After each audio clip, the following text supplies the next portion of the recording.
Bonjour Antoine. Bonjour Sandrine. Ravi de t'avoir avec nous ce matin. On est vraiment privilégiés parce que tu es discret.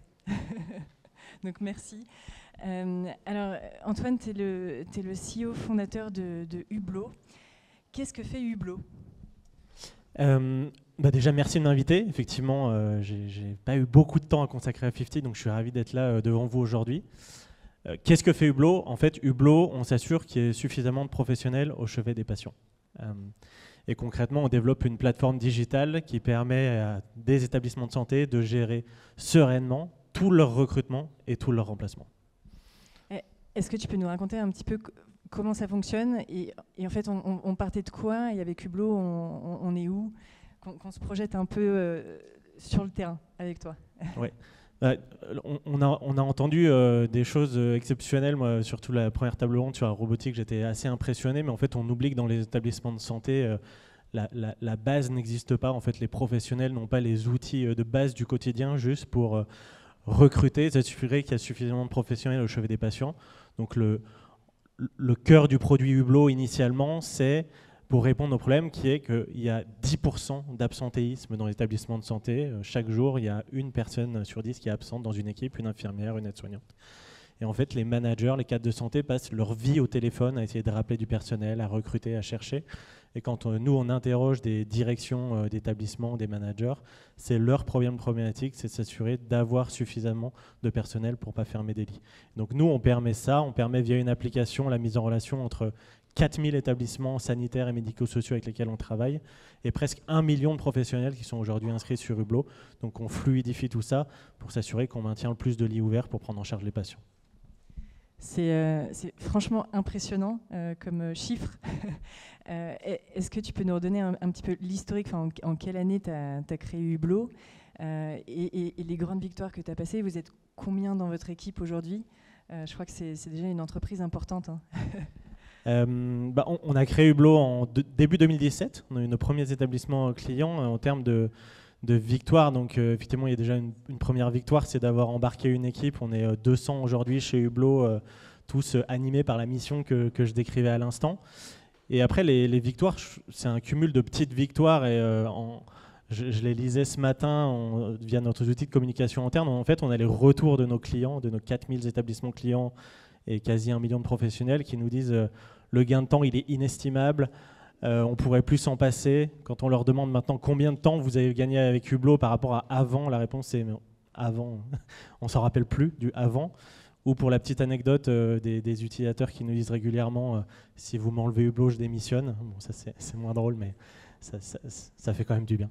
C'est ça qui est génial là, dans le groupe des partenaires, c'est qu'on voit des personnes qui travaillent sur des technos totalement impressionnantes, scotchantes, et aussi des choses qui paraissent toutes simples, mais qui changent aussi complètement la donne sur le terrain et pour les patients. Donc vraiment, c'est chouette que tu puisses nous partager ça. Et alors, je pense que tu es plus jeune que moi. Est-ce que tu peux nous expliquer comment tu t'es retrouvé à la tête de Hublot avec 200 personnes, 4000 établissements, d'où tu viens et comment tu as démarré Hublot, Antoine ? Je n'ai pas un parcours très original. Moi, j'ai fait une école de commerce, j'ai travaillé pendant 4 ans dans un cabinet de conseil. Et après, j'ai eu envie de mettre les mains dans le cambouis, de prendre un peu de risque. J'ai fait le wagon, pour la petite histoire, pour apprendre à coder. Je me suis éclaté et j'ai eu envie de porter un projet, de résoudre un problème dans la santé, parce que je fais du conseil surtout en santé. Il y a 2 choses qui m'ont donné l'idée.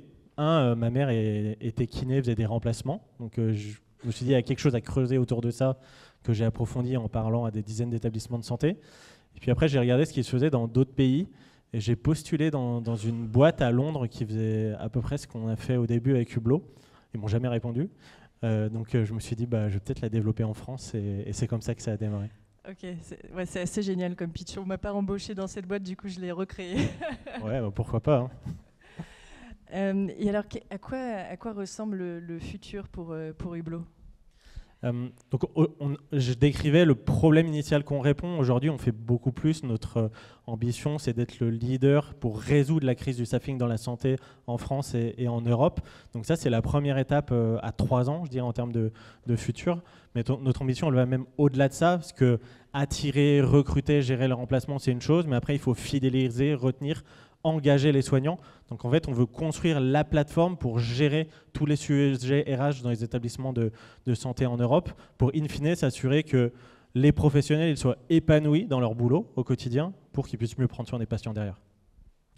Ok, génial. Et alors, je vais te proposer la même question que j'avais posée à Fabrice. Qu'est-ce que c'est ta vision pour notre système de santé à 20 ans ? Ouais, comme Fabrice, raisonner à 20 ans, c'est un peu long. Mais il y a quelque chose dont je suis très convaincu, c'est avec toutes les évolutions technologiques dont on va entendre parler toute la matinée, dont on entend beaucoup parler, l'IA entre autres. Ce qui va regagner de l'importance et reprendre de la place, c'est le côté humain, et notamment les métiers vont radicalement changer, les métiers des médecins, des différents praticiens vont changer, mais aussi les métiers paramédicaux. Et en fait, le côté humain des paramédicaux, infirmiers, aides-soignants notamment, il va prendre de plus en plus de place, paradoxalement, face à ces avancées technologiques et l'IA. Et ça, il faudra bien l'intégrer.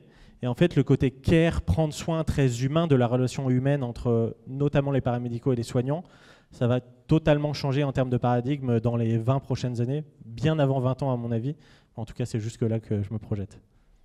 C'est génial parce que je crois que c'est un sujet, le care, dont on va reparler encore dans ce cycle. Merci beaucoup Antoine. Merci à toi.